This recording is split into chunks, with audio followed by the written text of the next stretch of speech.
Welcome to Stadium BS. For more information, check out www.castellonms.com.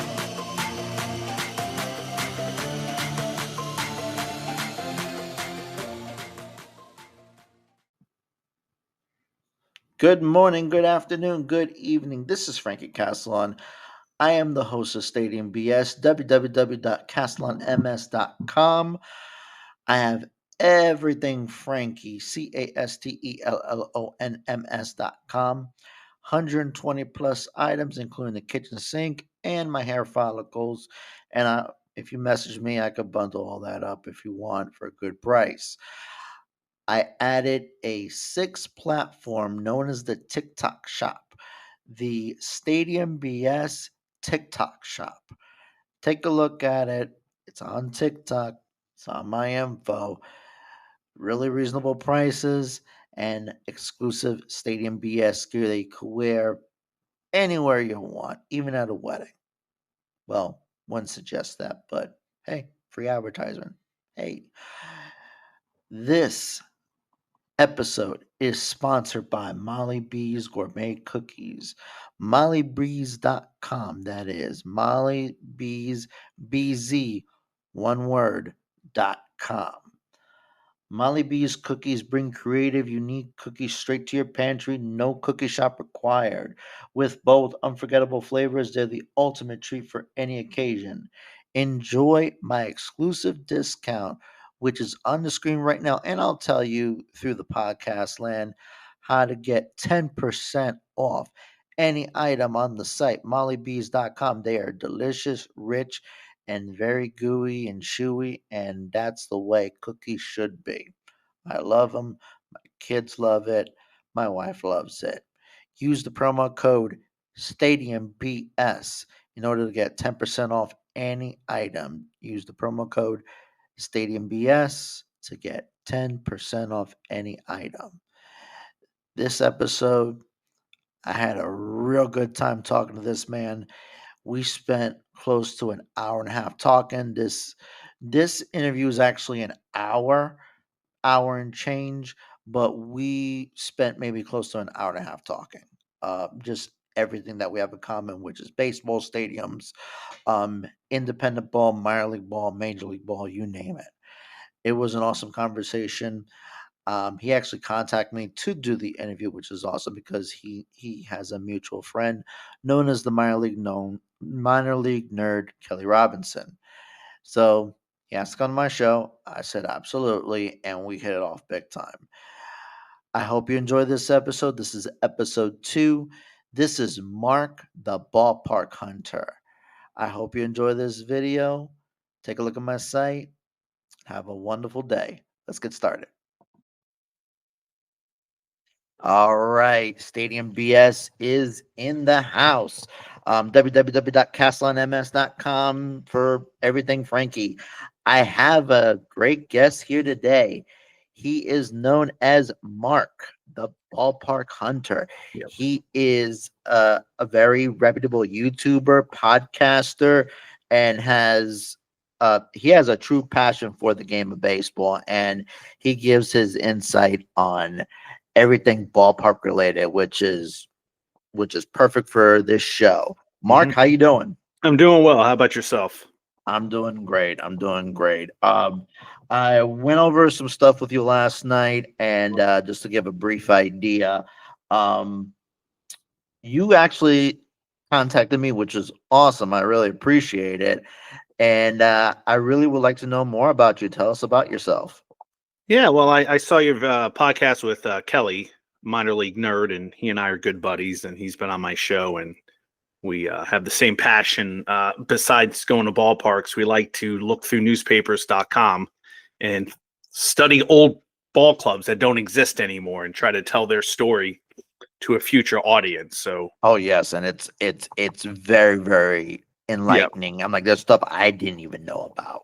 Oh yeah, it's like, oh yeah, they had a baseball team here, and then you're looking through that baseball team, you discover something else. So Kelly and I share that passion, and he's a good friend of the show. And anytime he has a YouTube video up there, we try to promote it. That's a minor league nerd calibration. You can find him on social media, your favorite social media spot. So for me, Yes. yes, for me, how I got started, I've always been a baseball fan. As a little kid, I grew up in New Jersey. I was a Met fan. I'm still a Met fan. And I'm sorry. well, it's a weird off season. I hope this makes sense when the team's winning. If the team stinks next year, it's going to be some hell to pay. But it's odd. This is an odd season to be a Met fan. You're seeing all your homegrown talent just okay. Bye. We're not going to re-sign you. Yeah, we're not going to trade you for anybody. We're going to trade you It's for a been an minor odd league here. 20 years, okay? Yeah, it's with been the exception of the 2015 World Series. I'll give you that. Yeah, that was exciting. And then the NLCS a few years ago, nobody expected that. And you're like, yeah, we're going to make it back again. And you could even make the playoffs. So, frustrating. But we're not here to talk about the Mets. Yeah, I'm like, I spoke with Kelly about it just briefly. I was a heavenly diehard Mets fan years ago. Yes, in the mid 90s to late 90s.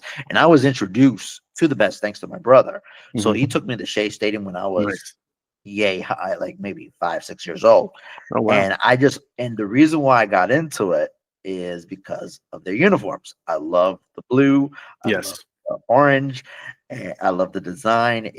I've always was indefinite. Like I was always attached to it. Then I started getting to know the team. I actually met one of the players. I got to put that video up eventually. I met John Franco in person. Nice. There you go. And we had a conversation, good conversation. And then they were starting to win. And then they went to the World Series in 2000. I was a fan on and off up until 2006. 2006. That was a tough playoff. Oh yeah. That was the nail in the coffin for me. Oh, that was the year the Mets. I look back at it. Out of all the years, the Mets should have won the World Series. Realistically, 2006 was that year, and if they had just won it that year, maybe I wouldn't feel so bad because it's going to be 40 years next season since I've seen the Mets win a World Series. Not everybody has seen the Mets win a World Series.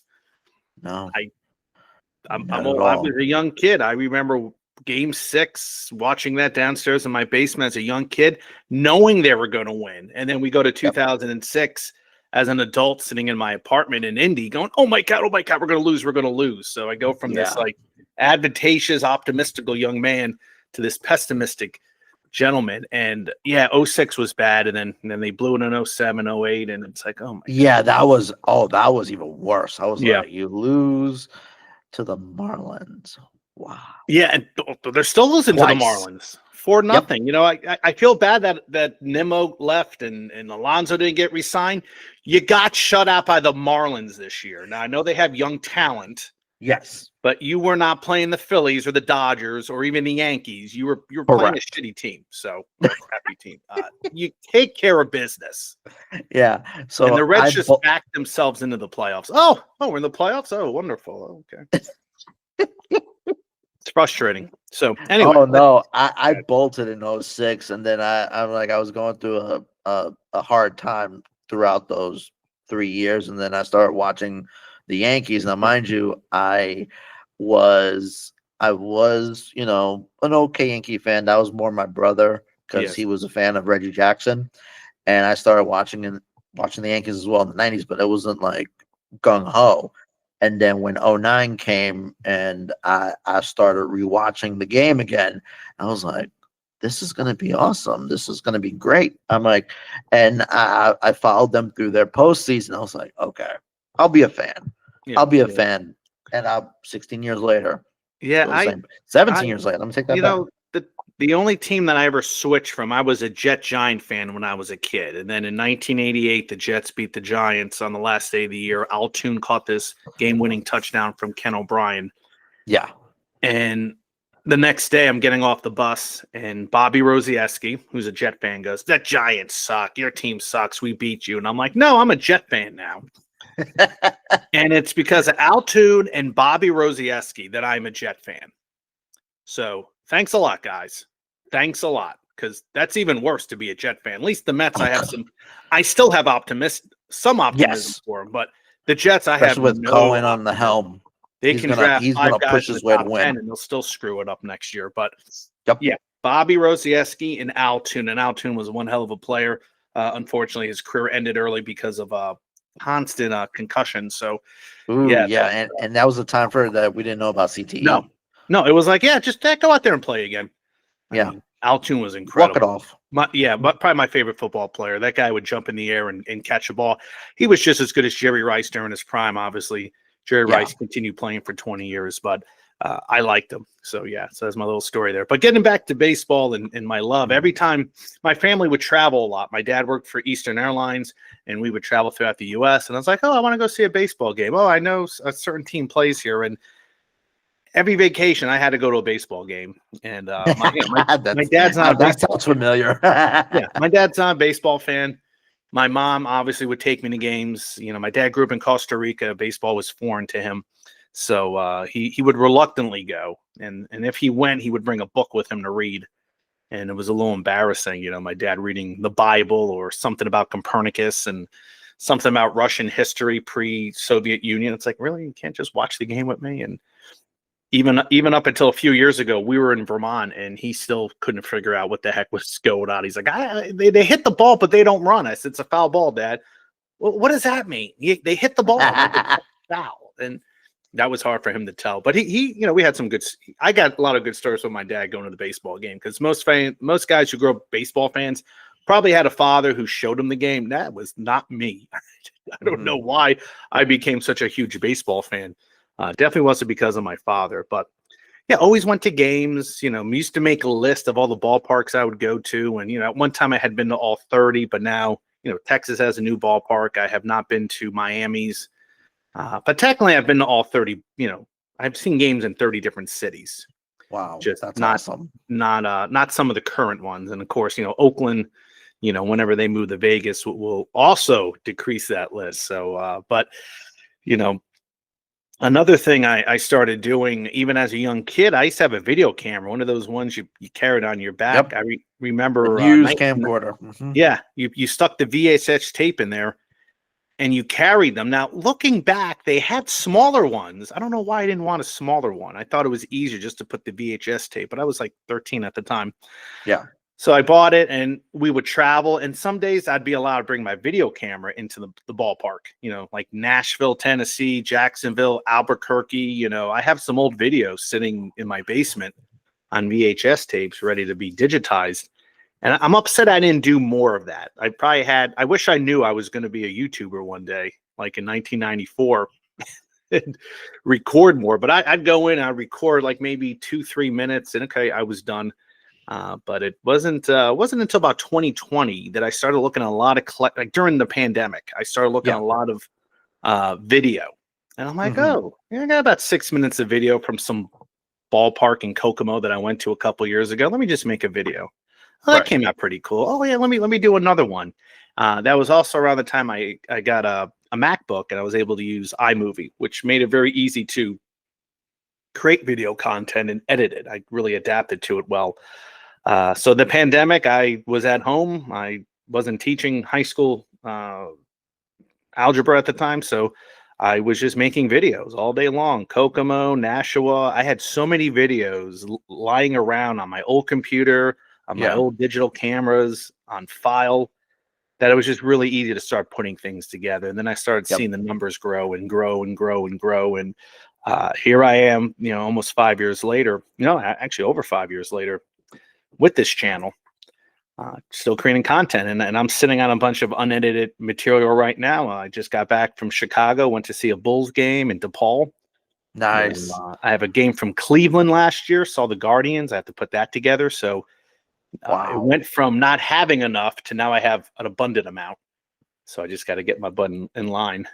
I highly recommend digitizing those tapes. I did last year. I pulled out a bunch of high 8 tapes because I had the small camcorder at the time. You're smarter than me.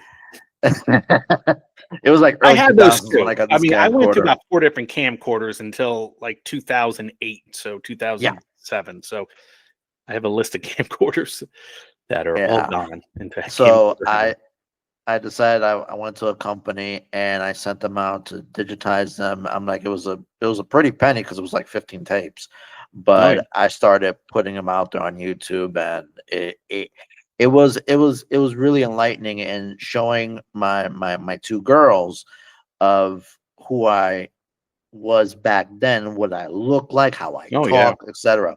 So then later on, I asked my brother because he has the whole VHS collection. He's around your age.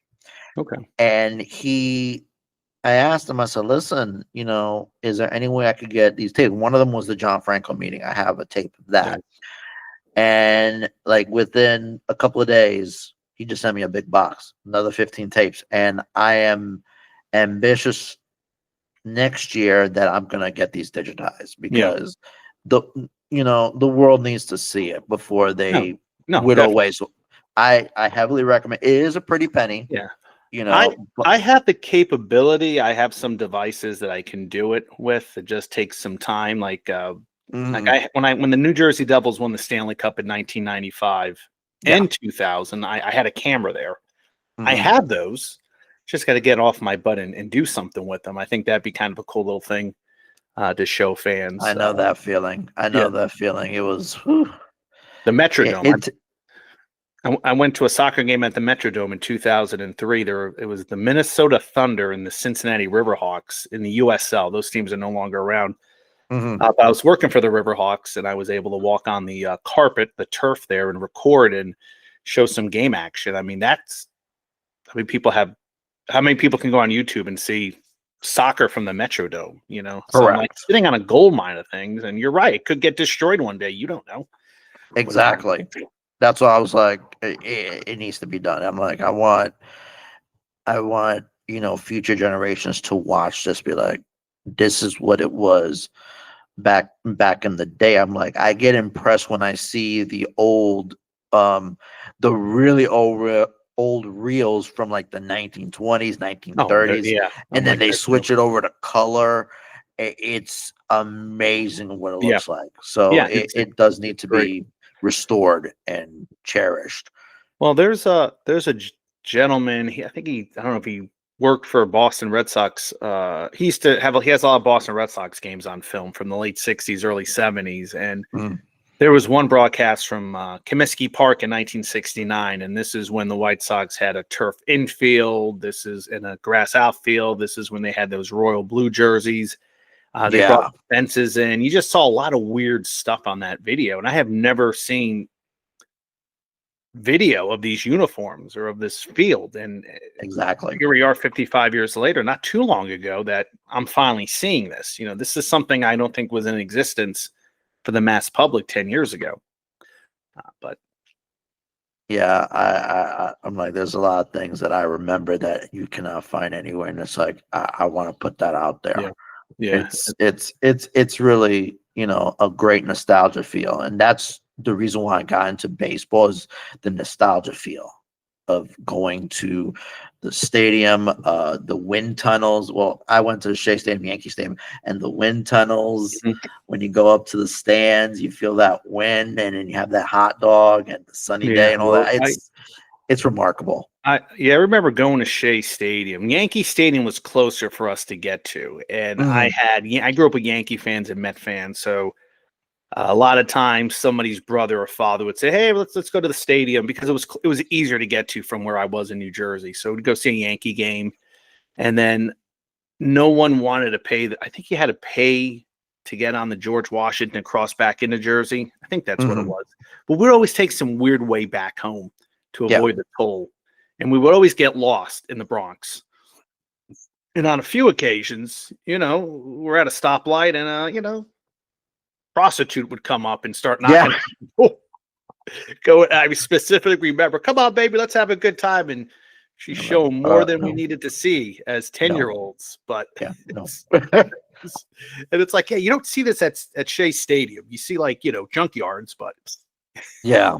you don't see Junkyard. burned out buildings. You don't see some, guys lighting fires and garbage cans. It was rough in the late 80s, New York City in some parts, Yes. but yeah, Yankee 1000%. Stadium.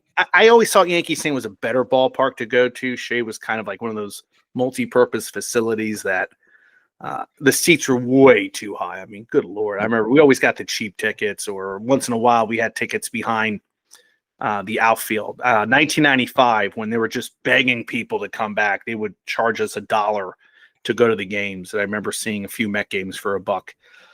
And we sat behind, I guess it would have been center field. And I think at the time the Mets had Brett Butler on the team. He was only there for half a year, but we harassed the crap out of this guy because the Mets were just bad in 95. And we were just fed up. We're like, man, it's been 10 years since this team's been relevant.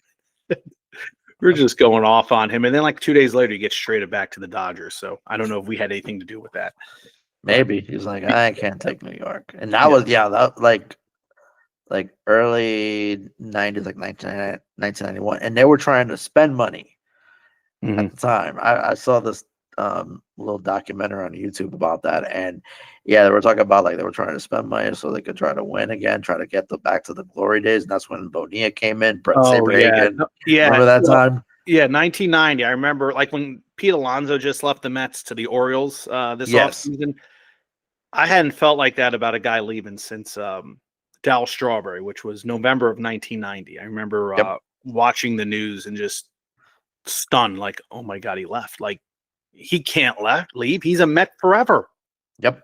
You're my favorite player. How can you leave? And then they got off to a good start in 91. They wind up having a losing record. And then, we're going to bring in Vince Coleman. We're going to they brought in Vince Coleman that year. We're going to bring in Bobby Bonilla. And everybody loved that deal.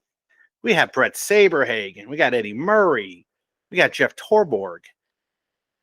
And it never worked out. That 1993 season, I think they had a worse record than the Marlins. That's how bad they were. I think they had 59 wins that year. It was horrible. David Cohn was still on the team, and they traded him away, and even he was acting up. That was a bad time. And I remember thinking, okay, well, for both teams. Whew. Yeah. Yankees were still pretty bad around there, but then by 95, and then then the Mets, once they made that Mike Piazza trade. Yeah. We were excited. I remember driving out to see his first game, and for a few years it looked good. Then it looked like bad. Then a division title. Yeah, it's just as a Met fan, I need to see some consistency. I'm getting done with maybe 3-4 years of good times and then terrible times. No playoffs, no stars. The Mets do not keep their players. They all leave except for David Wright and Ed Kranepool, like the only guys who started and finished as Mets. And I'm sure and Johnny Franco was there for a very long time, but he was with the Reds to begin with. So correct. Doesn't happen too often. Doesn't happen. It stinks. I mean, we should have guys that want to play and want to continue serving. And the Mets should have made the playoffs this year. Maybe that would have changed things. Who the heck knows? But David Stearns, let's see what he does. Boy genius. Yep. We'll see what happens. And he has a very demanding boss now in Steve Cohen. So he's not gonna rest until he gets a World Series. No, and that's what we want. Yes. I was upset to see Nimmo go, but that contract wasn't the greatest contract. I would have overpaid to keep Diaz, or I would have overpaid to keep Alonso. I mean, I think he gets a bad rap. I was talking to some there's a guy I work with, he's an Orioles fan. He's like, "Oh, I don't know anything about Pete Alonso." I'm like, "Really? You don't?" He's an enigma. Like either people know this guy and love him, or people just hate him. It's almost right. Like I think he's a hell of a lot better player than we're expecting. It's and I have a story about that with minor league. When he was in Binghamton in Double-A, he was in Trenton, and I was back home visiting family, and I went to Trenton just to see Pete Alonso, and this was during Tim Tebow days. So we had a bunch of people out there, and I'm like, "Where's Pete?" And they're like, "Oh, he got called up to I think it was Vegas at the time. Got called up to Triple-A." Yeah. And I was that close to meeting Pete Alonso back when he was just, a good farmhand player. But here's my take on Pete Alonso, and this is from listening to different podcasts left and right. He would have stayed a Met if it wasn't for Scott Boras. No, that's just my opinion. Okay. Because if they offered him a contract, they would have gave him an offer, he would have stayed. Yeah, but Boras was like, "No, let's hold out." Yeah. And they basically, Cohen just gave this minimal contract for 1 year, and and a lot, and I really think Boris was in his ear the day that they were eliminated and says, you know what, opt out, done. Because it was literally like the day after the season was over, he opted out. Yeah. Well, I mean, another thing, I mean, there was a couple times they could have resigned. He could have resigned, and it didn't happen a few years ago. Yeah. Where he probably would have been. I don't know if he would have been making as much as he is now, but he would have been making a pretty penny. I mean, he was hoping that, like, even last year, he was hoping somebody would give him a huge contract, and it didn't happen. Yeah. And, I love Pete, but I also understand that Pete's body could break down. I understand that, there was one year he batted, I think it was 217. Yeah. Like, he had an awesome year this year, but there were some years it's like, man, that's your average 217. Mm-hmm. Dang, that's not what I want in a baseball player. Let me just confirm that. 217 in 2023, and then 240 last year, and then he got it up to 272. So those weren't good. Yeah, it's but it was still now wanting to he keep has now he has a team on his back. Now he has the Orioles on his back. He's gonna be he's pretty much labeled as the franchise player. Yeah, and I think and listen, that's a tough division right now. So God bless him. Yes, we'll see what happens. Look to him. Would have been nice to see him finish his years as a Met if that was possible. Would have been nice. Hey, listen, if we're going to resign him, I wish I could have traded him. God knows what they could have got back. Some prospects. Right. But they were in a pennant chase, so I get it. It's just like the year they had Zach Wheeler. They were in a pennant chase. They didn't trade him. They let him walk. See how that turned out. But that was the old regime. Yep. He wanted to stay. Steve Cohen would have said, hey, what do you want? Okay. Yeah. The only reason he's in Philly is because his wife's family lives across the Delaware River somewhere in New Jersey. I think it's Mount Holly. So that's why he went there. Really? Yeah. Well, that makes sense. He wanted, I mean, the Yankees probably could have had him. Imagine if the Yankees were smart enough. So to grab him. I think they're now smartening up the Yankees because Hal Steinbrenner is like pinching pennies right now. Oh, yeah. Yeah, Yankees are. I don't know what the Yankees are doing. They're not making any moves this year, but no, they're not. They're not planning on it.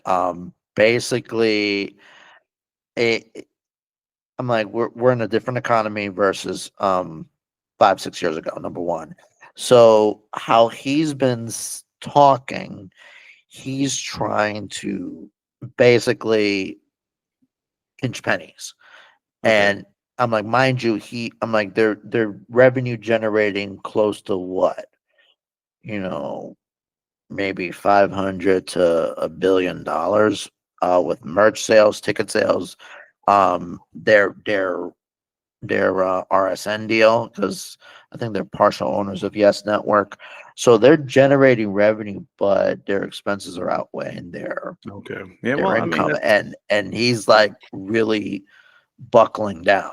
I'm like, it makes sense. People are still going to go see Yankee games. They're still going to have a winning record. Judge is still playing unbelievable. I mean, if he ever goes down, I don't know what the heck's going to happen to that team. I mean, exactly.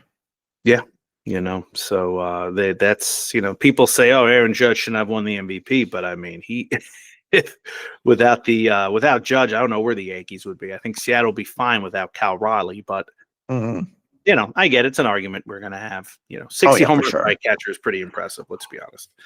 No, for sure. And that was a big surprise. Big surprise from him. So, been, like I said, just big Met fan, big baseball guy. Love minor league baseball history. Love going to different stadiums. Love to collect hats. Took advantage of the Oklahoma City Comets. They had a 89% off a lot of their retro hats. So I took advantage of that deal. Really? Around Thanksgiving. Nice. Picked up some caps. Trying to get a hold of the former GM. I want him on a podcast or at least an interview for an article about a baseball story from 1991 where the road uniforms were stolen. They had to go on the road with batting practice jerseys. So I'm always jumping into things, whether it's a YouTube video, whether it's an article on Stadium Journey, whether it's an article, just a research article on lookingthroughnewspapers.com. My mind just goes all over the place. And sometimes it doesn't sit still. Like, for example, I was writing that Oklahoma City article, and then I started writing about Chicago White Sox 1969 ballpark changes, which is a fascinating story once I get it up and running. Mhm. And then it's like, shoot, I forgot about trying to contact this guy. And then I'm still trying to get the former manager of the Clarksville Whirlybirds, the owner, to talk to me about a few things. I've actually texted him. I don't think he wants to talk to me. I think he's kind of done with that era in his life.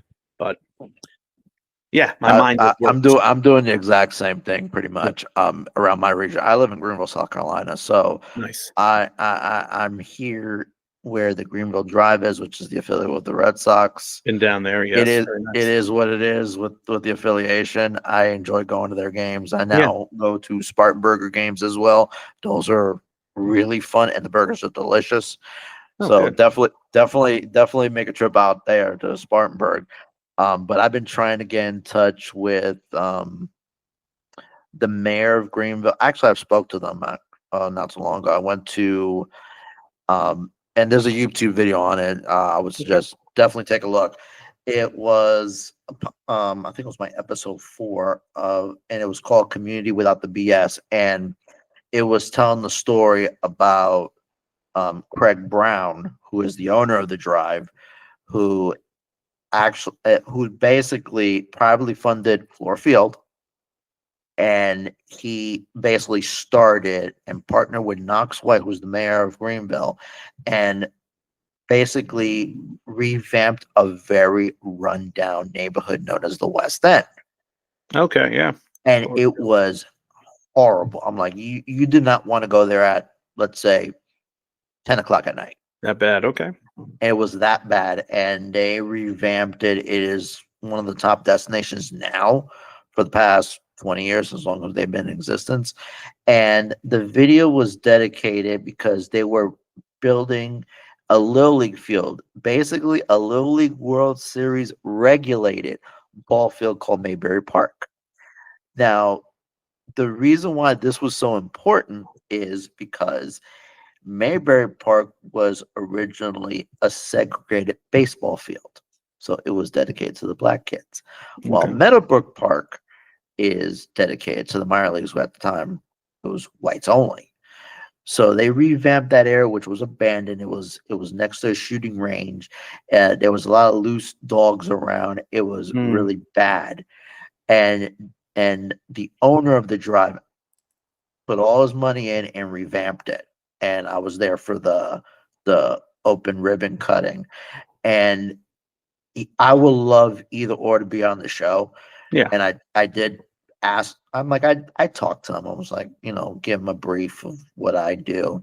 But I will love them on the show because they're doing things the right way with community. And that's something I don't see every day. And and you with those connections with different teams, that's very impressive. I got to give it to you on that one. Yeah, you just, it's when you try to reach out to somebody to appear on a podcast or ask questions, it's a gamble. You don't know if they're going to reply.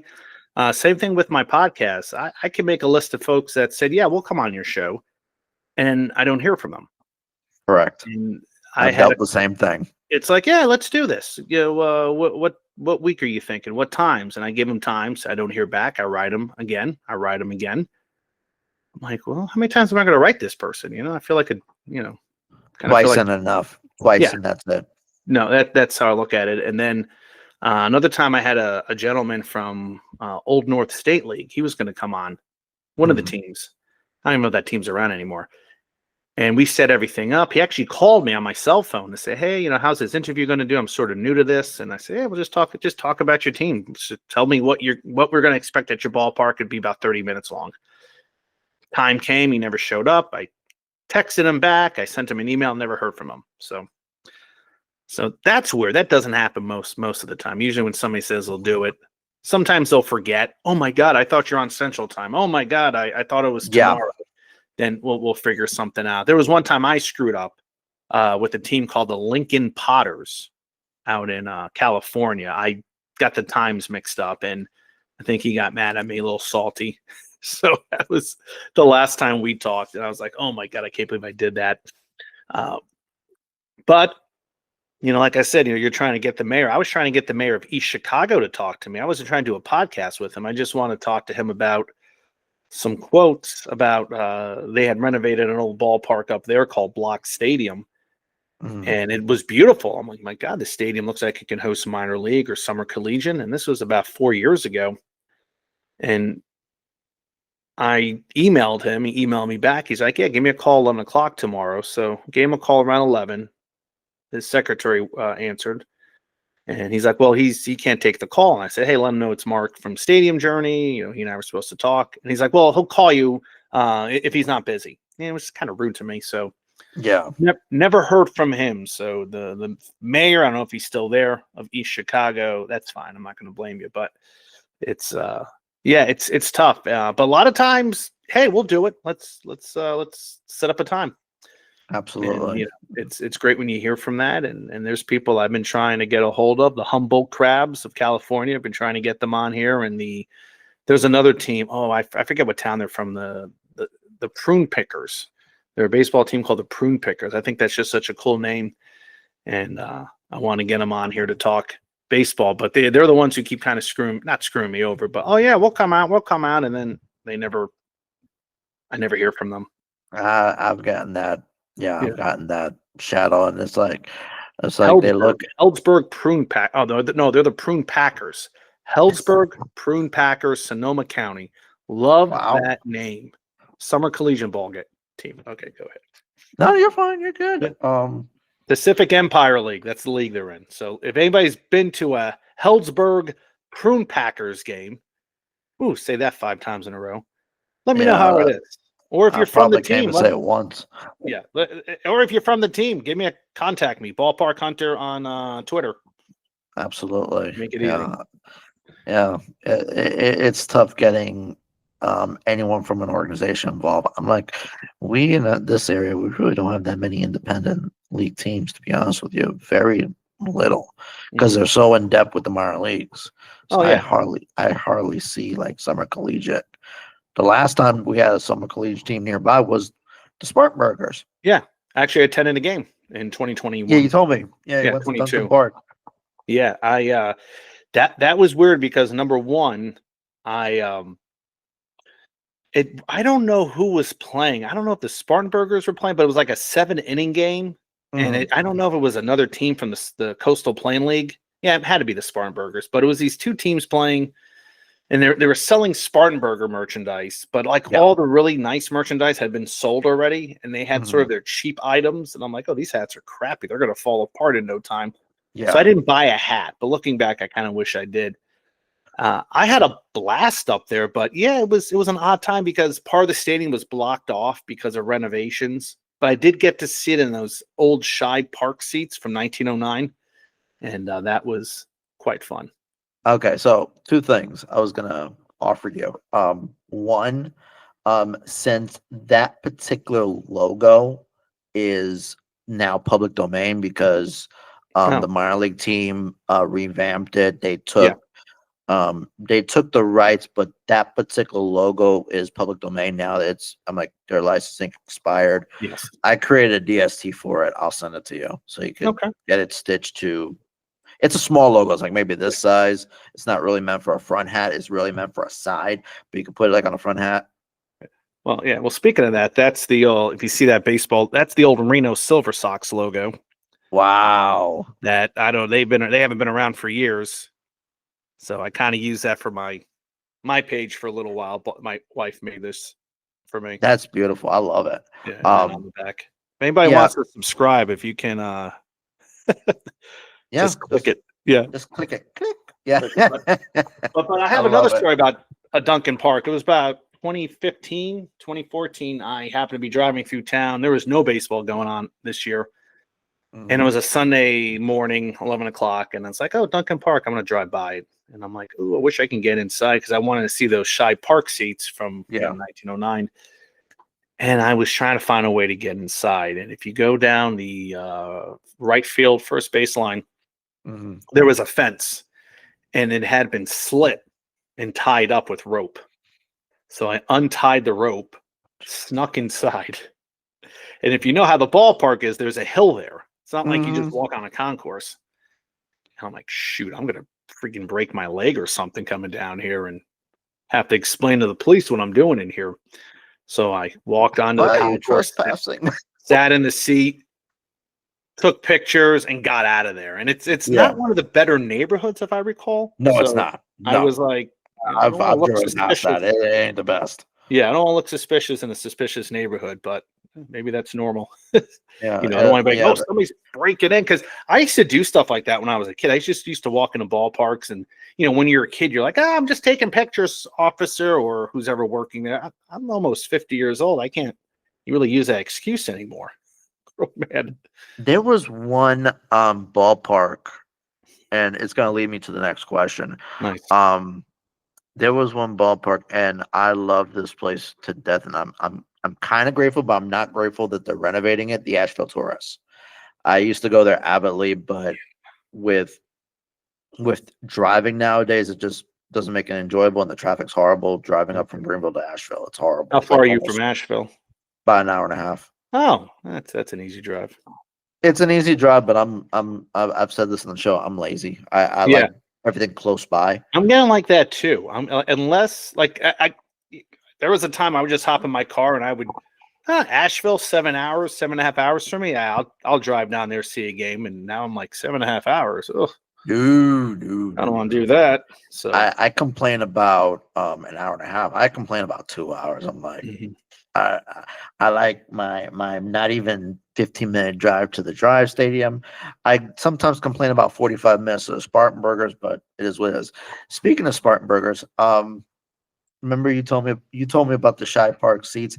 They actually moved some of the Shy Park seats into the new stadium. Okay. We went. My family. I was hoping they would do that. Yeah, they did. My family and I went to a trick-or-treating thing. And my daughter was, getting candy from every sponsor known to man. It was great. And it was a really cold, rainy day. And it was nice. They know how to be hospitable. And my daughter was running because she always loves those bobbleheads, and they weren't in front of the stadium anymore. They were actually inside, and she wanted to play. On my left, I saw the seats, and they had it nicely laid out and had a plaque behind it explaining about Duncan Park. Good. So I'll send pictures of that. It's very, very interesting and very, very enlightening. I really do enjoy it. I mean, the whole story about those seats going to Spartansburg was fascinating too, because that's where the Phillies had their South Atlantic League. I guess it was either that or Western Carolina. I think it was South Atlantic League at the time. Yes. And for some reason, they say, yeah, let's just take a bunch of seats from Shy Park after it closed, and we'll move them down there. And I think it was 800 seats, maybe. Yeah. Don't something around that ballpark. Yeah, and it was just something they did on the spur of the moment. And then, within a few years, people broke into that stadium, broke the chair, stole them, it caught on fire. And most of those seats were knocked down, So, I mean, whoever moved them, you saved a nice little piece of history of Phillies baseball. Yeah. And a good story to talk about all these years later. So, absolutely. Absolutely. I'm a person that likes to wear fun t-shirts. I wear a lot of Marvel. I wear a lot of Star Wars. I wear maybe Simpsons and SpongeBob. And I like to get them through oldglory.com.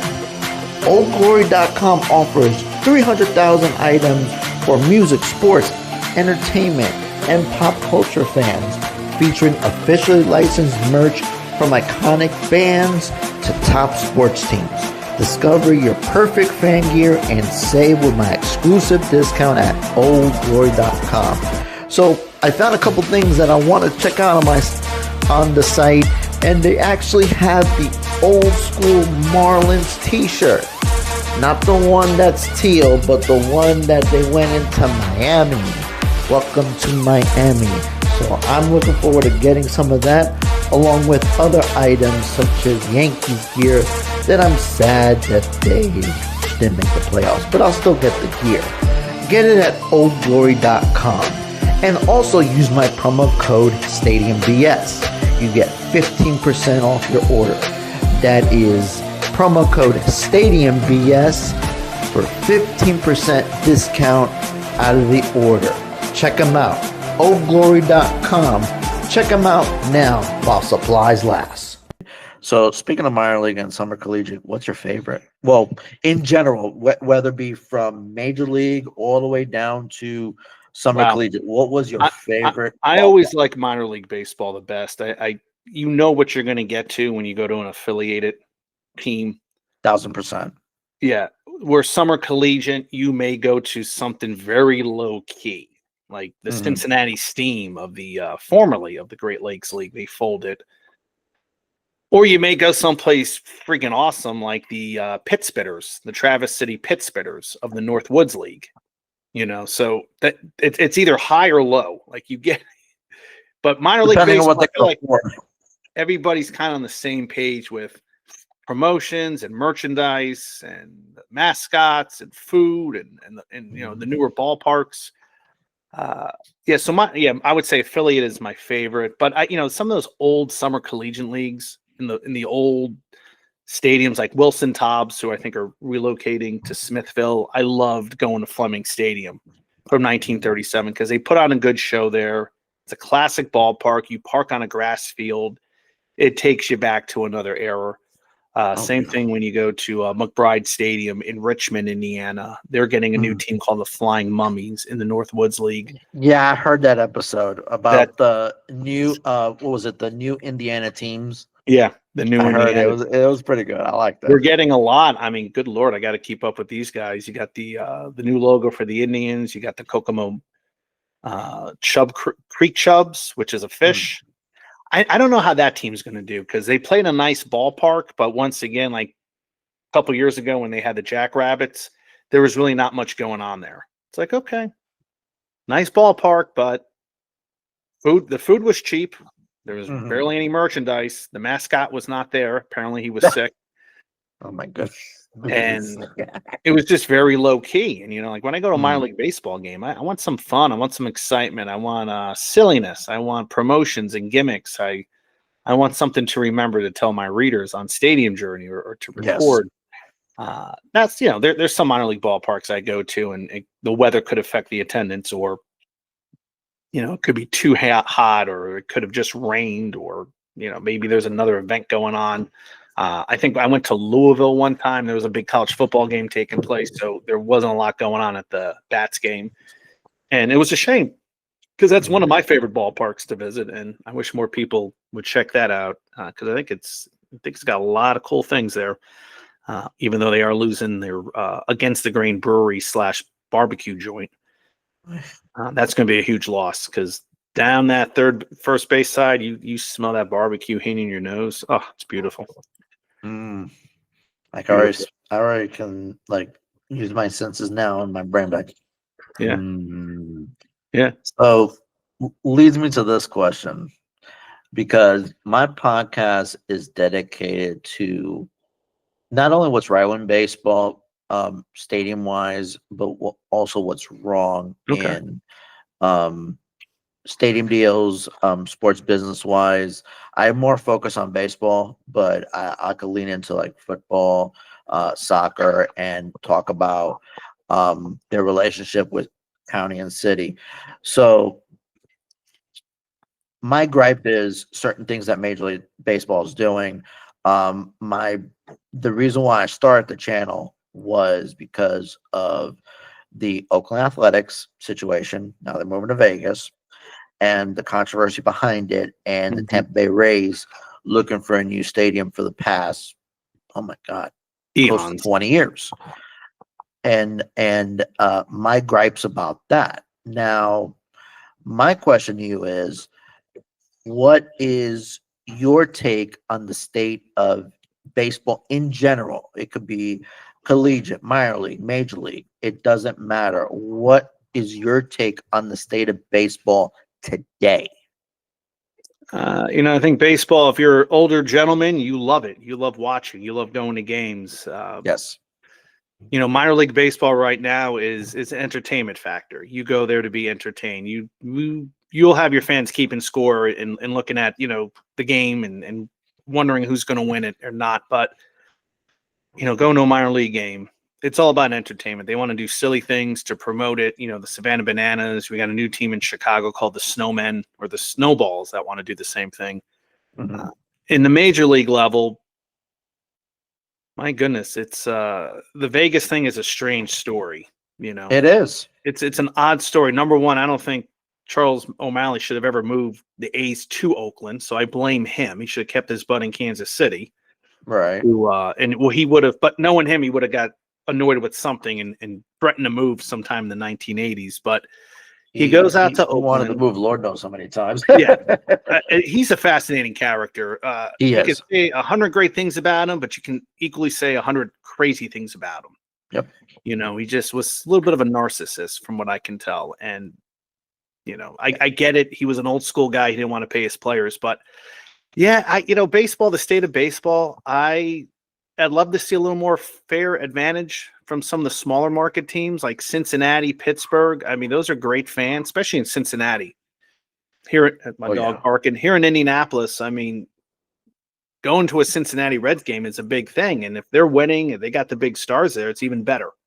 Mhm. And going to Great American Ballpark is a fun time. It's cheap. It's affordable. Well, maybe if they got good, it would become more expensive. But I think baseball needs to tell the folks in Tampa Bay, it's like, listen, either do or do not, you know? Yeah. We're I going to agree. take your team and we're going to put it someplace that's going to keep it. I'm sick and tired of hearing about how folks in Tampa Bay do not want to drive this bridge, this Mhm. evil bridge into St. Petersburg. Now, Yeah, granted, I've talked to people from that area, Franklin. and they give me nightmare stories. So either build a stadium in Tell you a Tampa, couple. either build a stadium in Tampa, Yep. or get out, go to Montreal, go, I don't know where else, Portland, I don't know, Charlotte or Raleigh's pushing for a team. I don't know how that will do. That would really destroy the local small town ball clubs. I'm like, I've been in depth about this, and I'll just give you like a cliff note. Pretty much the previous owner, Stu Sternberg, was saying, "Oh, I'm going to try to save the team, trying to get a stable," but he realized that financially he bit more than he could chew. That was actually, in my opinion, the downfall of Montreal. The owners bit more than they could chew ownership wise. That's why they moved to Washington. It was the same thing with Sternberg, and he was getting a lot of scrutiny about, payroll, and what he's demanding out of St. Pete. I'm like, basically St. Pete offered him the golden spoon and then some, and he couldn't afford his portion of it. So they were speculating, and one person, JP Peterson, was like, he's selling, and that's where Zalupski and his group came into play.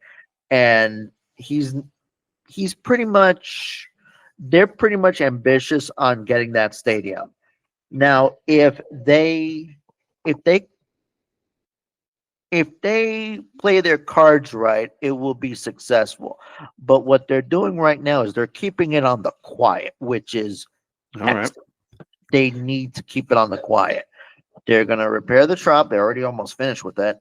Yeah. And they're going to go back to the Trop, and they're going to play out their lease, which is 3 years, and see where it goes from there. If they can make it by 2029, great. They have to make a decision or have a plan out by, I would say, end of 2026 if they want to make that 2029 deadline. I doubt it, but you never know. So when I heard the whole history about it, it's just been an ongoing cycle. And Manfred is refusing to let the team move to even Orlando. He's like, I want to keep it in Tampa Bay. Now, mind you, Oakland, that was a whole nother story. And that would be an awesome Netflix documentary if that ever happens. Because it will happen one day. I hope so. I would love to be part of that. I will. Well, that Orlando idea, I remember the gentleman who said, "Hey, let's bring a baseball team here." It doesn't seem so far fetched these days. It's. I've been like, putting little hints here and there. And I do. The other part is I do reels of doing crazy ideas that might work. Just to talk out of my behind. And one of the things I thought of was, you know what? Maybe this group can buy the Athletics from John Fisher and realign the system. I said that's even better idea than Vegas. Mm-hmm. And John Fisher can walk away with his billions. I thought about that. I was like, you know what? Maybe that might work. And have the race stay in Tampa and have a rivalry and realign how they want to realign it. And as far as expansion, I'm biased. I want Charlotte. Mm-hmm. I really want Charlotte. I wouldn't mind going to a Charlotte Knights game, but Those I are have my minor fun. leagues here. I bet you they're fun. That's a great backdrop. That's what really sells the ballpark. It's beautiful. Yeah. Beautiful. I'm like, maybe I'll make a trip out there. I don't know, but yeah, and I remember parking wasn't that expensive. Of course, this was like right after COVID, so maybe that was a reason. But I remember thinking, man, $5 to park. I'm sure that's not the price anymore. Their souvenir shop. My goodness, you can spend hours in there trying to buy something. Oh yeah, I had to run away from that gift store. Yes, we took my daughter to a science museum out there in Charlotte, and I decided to drive around the area where the Panthers play. And and I was like, you know what? Let me stop by the store. And I looked at them like, oh my god, what I can get. That in Durham, their gift shop is amazing too. Durham, I gotta make a trip out there. That's probably one of my favorite ballparks. Yeah, but that's awesome. But getting back with like some of these teams, I had a gentleman on a few years ago. Well, yeah, I guess it was last year around this time. He wanted to bring the Athletics back to Philadelphia. He said that Philadelphia could equally support an American League and a National League team, and he gave me all these. It sounded weird, but then when he broke it down and gave me facts, and it's like, yeah, Philly's a much bigger market than Vegas. Yeah, even if you split it in two, and you're gonna say we can't support two teams here? You gotta be kidding me. And I'm like, well, that probably makes a little more sense than whatever they're trying to do right now. It's just you need an owner with really big buzz. You need like an Elon Musk or Jeff Bezos type of person to buy a club that's worth billions, because it is, and this is the history of Major League Baseball. It is not easy. It doesn't matter with the big four. You're going to be paying a pretty penny for the franchise, player payroll, stadium related. It is a pretty big price. But like I mentioned earlier about 1969 White Sox article I'm putting together. There was rumors that they were going to move to Milwaukee. They were offered, the Allen brothers were offered, I think around 13-14 million from Bud Selig and his group.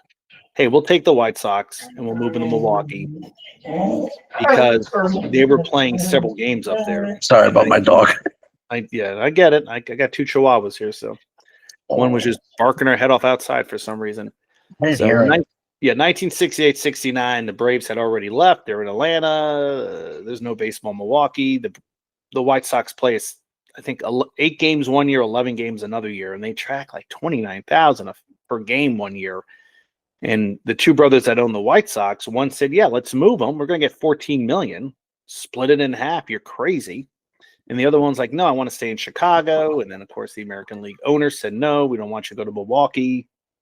And then the Seattle Pilots showed up. But they were close. Yeah. I mean, it was close for them to hightail it up to Milwaukee. And it looked like it made sense, because White Sox were only getting about 7,000 fans a game. People were complaining about the neighborhood even back then. The owner, and one funny thing about that, one of the articles I read, he goes, yeah, we have there's less crime in our neighborhood than the neighborhood around Wrigley Field. So, oh, wow. So back then, Wrigley Field was not Wrigleyville. It was, the neighborhood around Wrigley Field. I don't know what it was called, and I've heard that neighborhood wasn't anything special until the 1980s, early 90s. So, but wow. Yeah, it's, so teams have always kind of threatened to move. That was around the time Kansas City moved to Oakland, and sometimes when you have a chance to look back, you're like, oh my God, why did it have to be this messy? So with Tampa Bay, it'd be great if you can just build a stadium, call it a day, and it'd be nice in Vegas. I think they have started working on Yeah, that. they've already they already have the foundation already up. Yeah, I just wish they would have moved to San Jose. I wish the Giants would have said, hey, go to San Jose. But I guess they never should have had a team out there to begin with. American League owners should have said, no, you're not going to Oakland. The hint that I'm like, the hint is Major League Baseball always wanted to side with the Giants. This has been going on since the early 90s when they were getting ready to relocate to Tampa. Oh yeah, 92. Yeah, I remember that. 92, yes. And Major League Baseball was like, nope, it's not going to be economically feasible. And they made sure that they keep the team in San Francisco because it was going to be big money. And they proved that with AT&T Park, Ballpark, whatever you want to call it. I don't even know what's the name now. And pretty much said, you know what? The Athletics, they're the second fiddle, and we're not going to support it because Oakland is in a bad area, and the risk of it, blah blah blah. And we knew how the story went, so they were going to be in favor of the Giants. And rumor has it the Giants wanted to be a one team. Yes, because they said attendance. Even during the Oakland A's championship years of the 70s, I don't think they were in top of the league. No, they weren't. Of attendance. It was too big of a stadium. There wasn't much of a demand. Correct. It wasn't a great stadium, even though by 70 standards, it was probably okay. I've been out there a couple times, and it's just a weird, curiosity. It's like, man, this is the last of the dinosaurs, so. Oh yeah. My last question before, we've been on it for good, which is a great conversation. Yeah. I love it. I wouldn't want to stop. Your hat. Yes. Tell me about it. It's the new Indianapolis Indians cap. They just redesigned their hats. In fact, oops, knew that was going to happen. This is the hat they've had since 1993. Then this is the hat they have now. Now they have another design that has INDY, but did a podcast with a gentleman from the Indians. They wanted to go with a new look. This was after debating whether they should change the name. They talked to the Miami Nation that's located up in Peru, Indiana, about a half hour north of here, maybe even further. And they kept the Indians' name, so they have a couple logos, and they have a uniform design that's going to pay tribute to them. But they were looking for a classic look. They didn't want to have a kind of a cartoonish baseball logo. They wanted to make it look like a professional baseball team. So, well, I love the Old English eye. That is the Old English simplistic and beautiful. And I think I remember listening to this on your podcast that you're strictly a 47 MVP wear. Yes. Yep. Love my MVPs. Yeah, I tried MVP, but I can't. Yeah, everybody's different. Everyone's different. I started off with the 5950 fitted. I had that type of cap since I was 1993, 6, 7 years old. And I'm like, that was my brother. My brother was always 5950. And then I started, expanding my horizon with dad hats and A-frames and all that, because I'm not just one dedicated to a cap, but I love all caps. It's just I cannot fit that to save my life. Yeah, well, the dad hats. I know Ed Rivera is a big fan of the dad hats. I don't know if you ever listened to his show, his podcast. You know what the funny part is? What? That's my brother's name too. No, I'm not related to the one that does the podcast, but that is actually my brother's name. Yeah, you should you can reach out to him. He'd probably like to jump on a podcast. Send me his info. And I'll throw him on. He has a huge collection of dad hats, and I have a few of them. Some of them are okay on me, but most I hate. And if I buy a dad hat, it's because I like the logo and it's cheap, and the on-field caps. Yeah. I don't like them. They have to be the right size, but they're too boxy on my head. I was looking at some caps earlier at a hat store here, and they were on sale for about $15. I'm like, oh, cool. I wouldn't mind trying on this White Sox one, but it's just so boxy and went over my ears, and I'm like, oh, Yeah. this. And then that quality's gotten worse throughout the years, and that aggravates me. But anyway, that's a whole nother I can tell you, 1993. I remember 1993. I bought a Seattle Mariners hat. It was the new logo first year.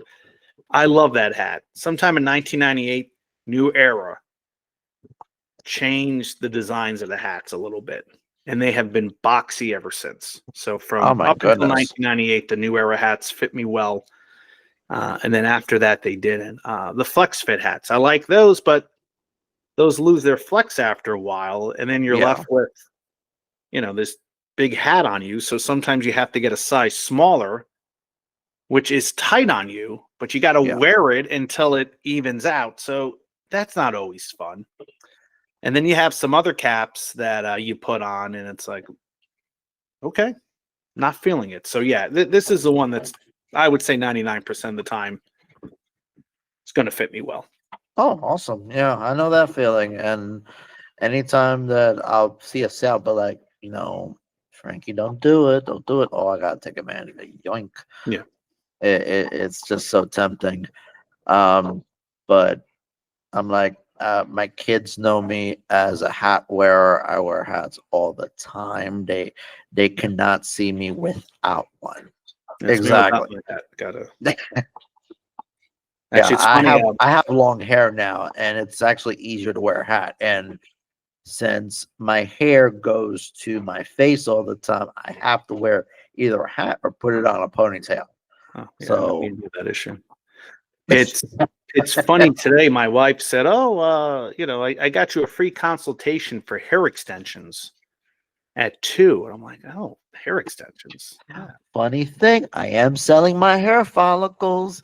Oh, so really? If you have a doctor and you name a price, I'll sell it. I'll sell it. No that's problem. A good thing to have, because now I use that that hair concealer. Where you spray from a can. It actually is not too bad. I was shocked when my wife put it on me. I was like, oh my God, I have hair. So I've been walking around with that hair from a can. So I got enough hair where it can cling onto these fibers. And she bought me 3 different types, and there's one that works really well. And the other ones, when you touch it, you get all this brown stuff on it. So I'm like, but yeah, hair fiber. Oh my goodness, Marc, this has been awesome. This has been an absolute pleasure.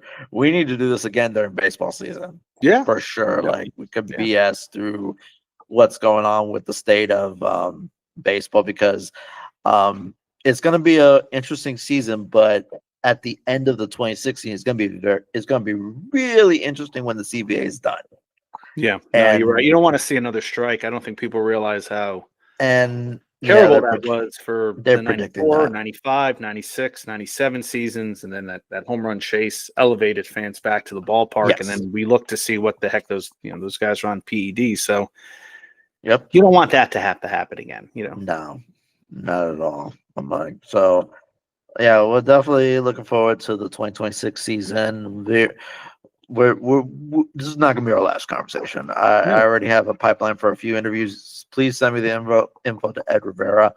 I would love to have them. And I'm like, if anyone, and I'm saying this on the show, if anyone wants to get on the show, contact me. I'm reaching out to numerous different people. I'm trying to get people in the Greenville area to be on my show. And like I said to you, I said, this is just a fun little hangout spot, and that's how it should be.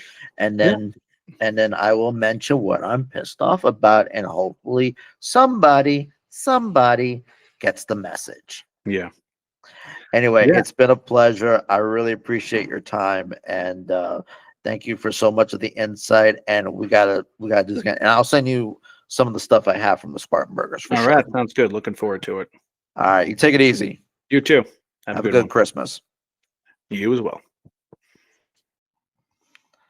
This conversation could have lasted hours. I really do mean it. We spent maybe close to almost 2 hours on this video call. You only got an hour. You only got an hour out of it, which can sustain your attention span. But it could have gone way further. But he was an awesome guest, Marc.